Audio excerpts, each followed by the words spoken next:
జై సోమనాథ్ పార్ట్ 87 క్రితం తర్వాయి భాగం. పూజ నిమిత్తం గురుదేవుడు వెళ్ళినప్పుడు ఆయన హృదయంలో కొంత శాంతి ఏర్పడింది. భీమదేవుని శౌర్యాన్ని గురించి చాలా విషయాలు వినడమే కానీ నేడే ప్రత్యక్షంగా ఆయన చూచింది. ఇంత గొప్ప వీరుణ్ణి ఆయన ఊహించనైనా లేదు. తరువాత ఆయన 2 సేనల బలాలను పోల్చాడు. అమీరు సేన ఊహించిన దానికంటే అనేక రెట్లు ఎక్కువగా ఉంది. భీమదేవుని బలం కూడా అనుకున్న దానికంటే ఎన్నో రెట్లు మించి ఉన్నది. ఇదంతా పరమేశ్వరుని అనుగ్రహమేనని ఆయన భావించాడు. త్రిపుర సుందరి మందిరాన్ని చేరుకోగానే ఆయనకు ఆశ్చర్యమైంది.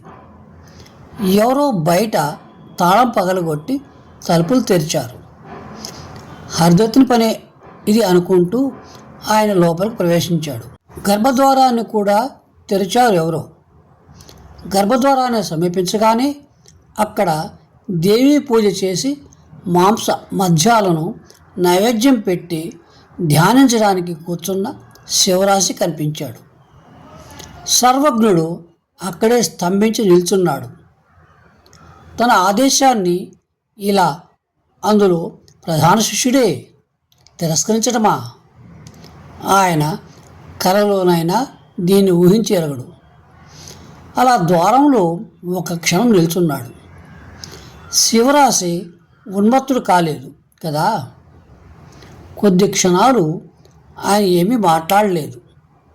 తర్వాత కాసేపటికి శివరాశి కన్నులు తెరిచి మహాభయంకరంగా దుర్మార్గాన్ని వెలగెక్కే చూపులతో గురుదేవుణ్ణి చూచాడు. గురుదేవుడు వాడిపోయిన ముఖంతో శాంతంగా చిరునవ్వులు వెలయిస్తూ చూస్తున్నాడు. జీవితాంతం వరకు గురువు ఆదేశాన్ని పాలిస్తానని స్వయంగా స్వీకరించిన ధర్మాన్నే త్యజించిన వాణ్ణి ఏమంటే ఏం లాభం? ఇది పశులక్షణమైనా కావాలి, లేక రోగ చిహ్నమైనా అయి ఉండాలి. దీనికి మందు దయచూపడం లేదా సేవ చేయటం ఇలా భావిస్తూ ఆయన అలా మౌనంగా నిల్చున్నారు. శివరాశి ఇంకా క్రూరంగా గురువును చూచాడు. మీరేమి చెప్పదలుచుకున్నారో చెప్పండి అన్నాడు శివరాశి. చెప్పడానికి ఏమీ లేదు. నేనే తాళాలు పగలగొట్టాను, త్రిపుర సుందరిని పూజించాను. మంచిదే, ఈరోజు నాకు శ్రమ తగ్గింది అన్నాడు శాంతంగా గురుదేవుడు. ప్రదర్శిస్తున్న ఈ శాంతభావంతో శివరాశి విసిగి క్రుద్ధుడైనాడు. నిన్నటి నుంచి మీ గురుత్వాన్ని నేను వదిలిపెట్టాను. నీలాంటి శిష్యునికి నేను గురువుగా ఉండతగనని ఎప్పుడో గ్రహించా.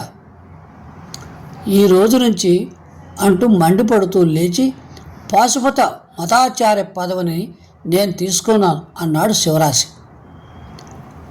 గురు పదవులు తీసుకుంటే వచ్చేది కాదు, పారంపర్యంగా ప్రసాదిస్తే లభించేది. వెనక నుంచి సిద్ధేశుడు, హరిదత్త మిగతా బైరాగం తీసుకుని వచ్చాడు. అందరూ వీరి వెనుక నిల్చుని సంభాషణ వింటున్నారు. వాళ్ళు కనిపించగానే శివరాశికి ఇంకా ఉత్సాహం అధికమైంది. మీరు నాకు గురువులు కాదు, నాకు మీరు ఈ పదవిని ఇవ్వక్కర్లేదు. మీరెప్పుడో పతితులైనారు, పాశుపత మత సిద్ధాంతాలను మంటగలిపారు, మహామాయ పూజలను భంగపరిచారు. మీరే మహామాయ మందిరాన్ని మూయించారు, ఆమె పూజను సగంలో ఆపారు. మీ గొప్ప కొరకు దేవి ఆవేశించిన వ్యక్తిని భీమదేవునికి సమర్పించారు. మీ ఆదేశం వల్లనే ఆ దుష్టుడు మహాశక్తి అవతారాన్ని భ్రష్టమనర్చి ఈ పుణ్యధామాన్ని ఘోర నరకంలో పడత్రోశాడు. ఒరి ముసలి, ఇక నీకు ఒక క్షణం బ్రతికేందుకైనా అధికారం లేదు. నాయనా, నువ్వు మాట్లాడే మాటలు వింటుంటే ఒక్క క్షణం బ్రతికే అధికారం కూడా లేదని నాకు అనిపిస్తూనే ఉన్నది. కానీ నేను జీవించి ఉన్నంత వరకు 33 కోట్ల దేవతలు కలిసిన ఈ పదవిని తీసుకోలేరు. ఒరి ముసలి, నీ గురువు పదవి ఎప్పుడో నువ్వు పోగొట్టుకున్నావురా. నాకు నీలా తపోగర్వం జ్ఞానగర్వం వస్తే అప్పుడే పదవిని కోల్పోతా. నీవు పోగొట్టుకున్నావు. ఇక నేను ఈ పదవికి ఉత్తరాధికారిని. పోరా పో, నీ రాజ్యకాలం గతించింది. పో మూర్ఖుడా. నేను ఈ పదవి కోల్పోయినా దీని ఉత్తరాధికారి గగనరాశి ఖంబాంతంలో ఉన్నాడు. అతను వెళ్ళేటప్పుడు 4 రాజులను కూర్చోబెట్టి వారి సమక్షంలో అతని ఆచార్య పదవికి పట్టాభిషేకం చేశాను. లకులేశ దేవుల పాదుకలు బాణాలు ఇచ్చాను. వృద్ధుడు శివరాశిని ఏడ్పించాడు. పాపం శివరాశి దిగ్భ్రాంతుడై క్షణం పాటు నోరు మెదపలేకపోయినాడు. శివరాశి పాశుపతమతాచార్య పదవి సమస్త ప్రపంచానికి గురు పదవిగా విరాజిల్లేది. తపస్సు, జ్ఞానం, భగవద్భక్తి ఉన్నవారికే అది ప్రాప్తిస్తుంది. మూఢాభిమానం వల్ల కామేచ్ఛను ఈశ్వరేచ్ఛగా భావించినందువల్ల లభించదు. ఒరి వృద్ధుడా, నీ పదవి నాకు అక్కర్లేదు. నీ భీమదేవునిపై మహామాయ 3వ కన్ను తెరిచింది.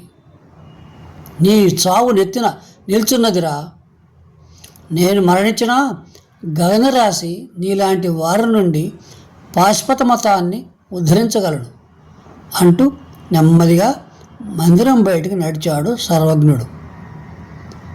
ఆయన బయటికి వెళుతున్నప్పుడు హరదత్తుడు ఆయనపై ఉమ్మివేశాడు. సర్వజ్ఞుడు నవ్వుతూ వెనక్కి తిరిగి, నన్ను రెచ్చగొట్టాలని చూస్తున్నావా పిచ్చివాడా? నీలాంటి పసిపిల్లలను మీ గురువునైనా నేను నడిపించకపోతే మరెవరు నడిపించేది అంటూ దయార్థ దృష్టితో వారందరినీ చూస్తూ భిన్న హృదయంతో వెళ్ళిపోయాడు. సశేషం.